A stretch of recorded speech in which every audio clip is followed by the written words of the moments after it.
Assalamualaikum warahmatullahi wabarakatuh. Jangan ditembak, nak. Nasya.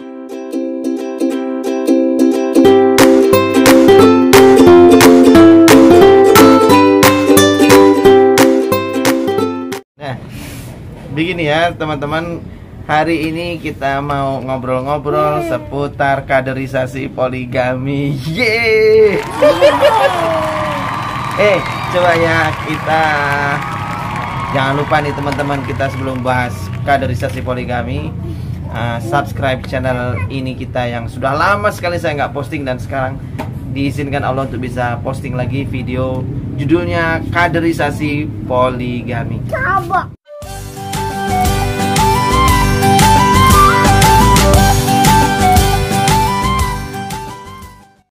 Tanya dulu sama anak-anak saya. Ini baru sebagian anak lo ya, belum semuanya, nggak bisa datang semuanya. Pertama tanya dulu sama si Mas Ustadz. Halo Mas Ustadz, yang mana Mas Ustadz? Ini namanya Mas Ustadz. Mas Ustadz pingin punya istri berapa? 4. Kalau Habib pingin punya istri berapa? 2. Kalau Abang Usama pingin punya berapa? 4 juga. Ye, tepuk tangan. Masya Allah. Waduh, banyak banget ya. 10 istri nih berarti. 3 anak ya. 3 laki-laki. 3 laki-laki menyelamatkan berapa perempuan tadi? 10. Masya Allah. Iya kan? Mas Ustadz 4, Abang 4. Berarti berapa total? 8. Habib berapa? 2. Berarti berapa? 10 wanita diselamatkan. Ye, Masya Allah. Oke. Gimana caranya supaya anak-anak itu bisa bersemangat, bisa, saya nggak doktrin loh ya, tapi mereka dengan tulus dari hati mereka juga kepingin punya istri lebih dari 1. Nah, kakak-kakaknya juga begitu sama. Dan ini kan sementara ini 3 anak saya yang paling bawah, yang kecil-kecil.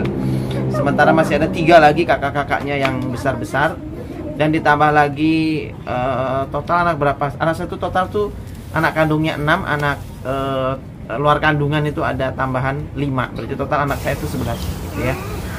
Baik, kita akan bahas satu persatu tentang bagaimana kaderisasi supaya anak-anak itu tidak anti poligami, tidak fobia, bahkan mereka bersemangat untuk poligami. Jangan kemana-mana, tetap tonton channel YouTube kami Poligami Asyik.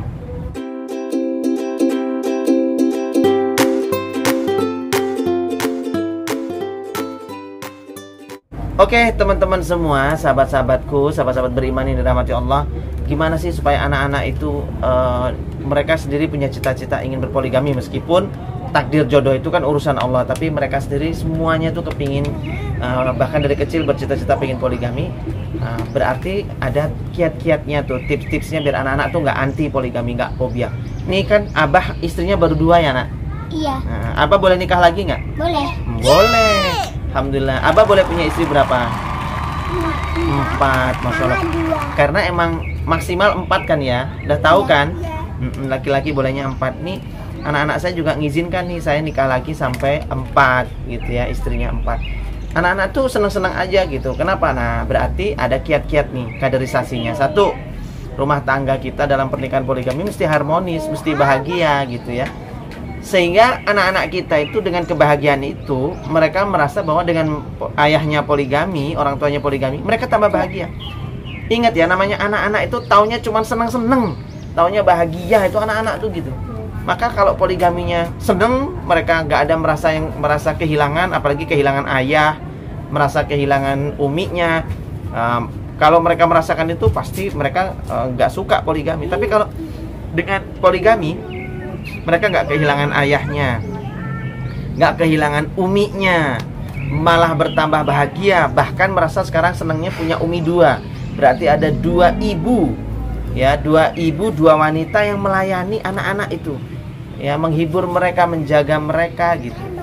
Dan mereka tentunya makin senang kan, karena makin banyak yang menyayangi mereka. Nah oleh karena itu berarti yang pertama kiat-kiatnya apa? pastikan rumah tangga poligami kita itu bahagia. Itu satu.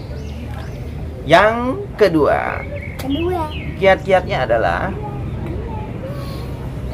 sering-sering aja bercerita ke anak-anak tentang indahnya poligami, baiknya poligami, bagaimana Rasulullah poligami. Jadi diceritakan tuh ulama-ulama salaf berpoligami, bagaimana sahabat-sahabat Nabi pun berpoligami. Bahkan di surga nanti pun laki-laki akan poligami lagi. Bahkan kalau di surga, laki-laki itu istrinya itu paling minim kan 2 tuh istrinya. Belum kalau plus bidadarinya, paling minim tuh kan 2. Dalam riwayat sejarah itu kan Sirah Nabawiyah itu ada seorang penghuni terakhir itu kan, ada yang dikasih oleh Allah Subhanahu wa taala itu istrinya 2 gitu. Sementara ada yang dikasih istrinya lebih dari 2, ada yang sampai 70 plus bidadari segala macam. Nah, itu artinya apa? Artinya di surga pun nanti akan berpoligami. Jadi dikasih tahu ke anak-anak kita bahwa itu keniscayaan akan terjadi. Jadi anak-anak dikasih tahu itu. Terus apa? Sering-sering aja ngobrol dengan anak-anak tentang manfaatnya poligami, pahala-pahalanya, kenapa berpoligami, kenapa alasan orang tuanya poligami, biar anak-anaknya bisa menerima itu. Jadi kalau anak-anak itu bisa menerima alasan kenapa sih ayahku poligami, kalau mereka bisa menerima itu, insya Allah gampang bisa. Nah, terus apa alasan ayahnya poligami? Kenapa? Disinilah peran seorang ibu nih, ibu mereka, berarti istri mereka, istri pertama ya, atau ibu mereka itu yang menjelaskan bahwa ayahku, bapakku itu, abahku poligami itu, mereka poligami bukan untuk menyakiti ibuku, gitu loh, bukan untuk menyakiti umiku. Makanya umi atau istri pertama itulah yang jelasin, yang ngasih tahu, yang memahamkan, gitu kan, yang apa ya, yang betul-betul memahamkan ke anak-anak kalau abahnya tuh nggak zalim kok, abah tuh tetap cinta kok, gitu. Malah ini umi yang mendukung, umi yang nyaranin, gitu. Jadi benar-benar dari umi, gitu, dari uminya. Itu peran dari umi. Ya, satu tadi apa? Diulang nih ya. Satu, kiatnya apa? Bahagia. Ya, rumah tangga poligami harus bahagia. Yang kedua apa? Yang kedua, sering komunikasi, sering ngobrol ke anak tentang pahala-pahalanya, keutamaannya itu apa, gitu kan. Terus yang ketiga, kita juga sering cerita-cerita tuh sirah nabawiyah, Nabi Rasulullah poligami, para nabi-nabi terdahulu poligami, para sahabat poligami, ulama-ulama poligami. Itu kita ceritain semuanya. Kita dekatkan mereka juga dengan komunitas yang poligami, yang baik, yang soleh, yang akur, segala macam. Itu mereka kita kasih tahu. Dan peran yang terakhir tuh peran umi, itu penting banget. Umi atau istrinya, istri pertama. Nah, kenapa istri pertama itu harus terdepan dalam memahamkan ke anak bahwa, mengedepankan anak bahwa ini bukan kezoliman ayah, juga bukan umi sedang dizolimi, atau juga bukan pengkhianatan. Ini dijelaskan bahwa poligami itu bukan pengkhianatan. Ini penting sekali oleh uminya yang menyampaikan, sehingga anak-anak itu merasa tenang hatinya, bahwa hati mereka akan mengatakan gini, yang penting umi bahagia, kami bahagia. Nah gitu.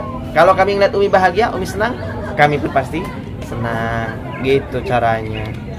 Itu ya teman-teman sahabat beriman semua dalam hati Allah, sedikit pembahasan tentang kaderisasi poligami. Gimana caranya supaya anak-anak kita semuanya bersemangat untuk berpoligami, menolong wanita-wanita, memuliakan wanita-wanita. Ingat, memuliakan wanita-wanita. Maka wanita-wanita jangan nyinyir dong. Kenapa? Toh yang kita utamakan, yang kita bantu kan kalangan kalian, bangsa kalian sendiri, kaum kalian. Kaum apa? Kaum wanita. Poligami tujuannya itu. Tapi kalau poligaminya bukan tujuannya untuk itu, tujuannya untuk merendahkan wanita, dengan poligami wanita itu tambah rendah, tambah hina, berarti ada yang keliru cara poligaminya. Selama poligami justru perempuan itu makin mulia, tambah bagus, tambah terhormat, maka itu tidak ada kehinaan. Ingat, yang salah bukan syariat. Kalau Anda lihat ada kesalahan di masyarakat, poligami yang jelek dan bobrok, itu oknum, bukan syariatnya. Kalau syariatnya udah bagus, tinggal pelaksanaannya aja, apakah orang itu bisa sesuai syariat atau enggak. Gitu ya. Oke anak-anak, kita ucapin salam bareng-bareng lagi ke teman-teman Abah di YouTube nih ya. 1, 2, 3. Assalamualaikum warahmatullahi wabarakatuh.